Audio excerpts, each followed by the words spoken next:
And it's not a matter of money. It's not a matter of how much you have. I am a firm believer in the little Facebook memes that I see where they say the poorest people give the most. And you see, I'm sitting in a car right now driving, so I'm nowhere near the poorest people. And I know a lot of people give more than I do. A lot of people have more than me and give more than I do, and a lot of people have less than me and give more than I do. But the point is, don't stop giving. It's not a competition. You give with your heart. In reality, I should be ashamed to say this, but if I had just enough money for a pack of cigarettes and someone was outside asking for food, I'd probably buy a pack of cigarettes. Obviously, if I was going to buy a pack of cigarettes right now and it happened, I'm in the right frame of thought. But, just on your daily basis, however you go about your day, that's a pretty horrible thing to do. My habit is more important than you having food.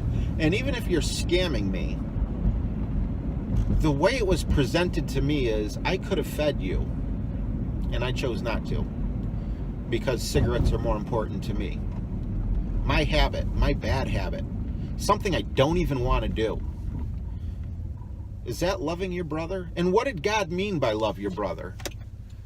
Well, he told his mother, his earthly mother, Mary, and his siblings, when they were trying to see him, he said, "Who is my mother and who are my brothers and sisters?"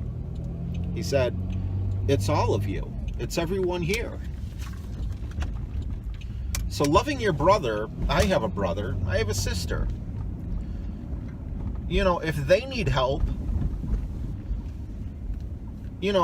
what bad person out there is not going to help their brother or their sister? And I know there's always certain situations, where that is the case, but in the whole of things, you're going to help people you love. If your child asks for something, you're going to provide it for you. Is that counted as righteousness? I don't think so. It's counted as just being human. But to help this guy or that guy or, whoever it might be out there, now you're doing something that you can see 99% of the people turning their heads, looking the other way. They can't be bothered. They're in a hurry to go to this place, or they're in a hurry to go to that place. I can't be bothered with you and your problems right now. The guy behind me will take care of it. And Jesus also spoke about this when he said, how did he put it? I don't want to mislead anyone, but I want you guys to know that I'm definitely paraphrasing here. When he talked about the beaten man, and they were people walking down the road, Pharisees walked down the road, and passed the guy, and crossed the street and passed the guy, and so many other people, people in his parable passed him by when he was in need, and then finally someone, who wouldn't have been counted as righteous back in that time, sorry about the sun glare, helped him, put him on his horse, took him to a inn, and gave the guy, the keeper at the inn, some money and said, "Please tend to him. Make sure he has all he needs to get better. And, if I didn't give you enough money, when I come back, I'll square up with you."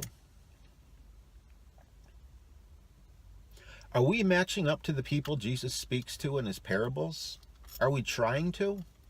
All of us are sinners. The Bible also says, if you say that you do not sin, you're a liar and the truth is not in you. I'm sorry, where I live, people say the truth ain't in you. Not sure if the Bible uses the word ain't or not. These are just a few things that are on my head. I arrived at my destination, and I'm going to record on the way home as well.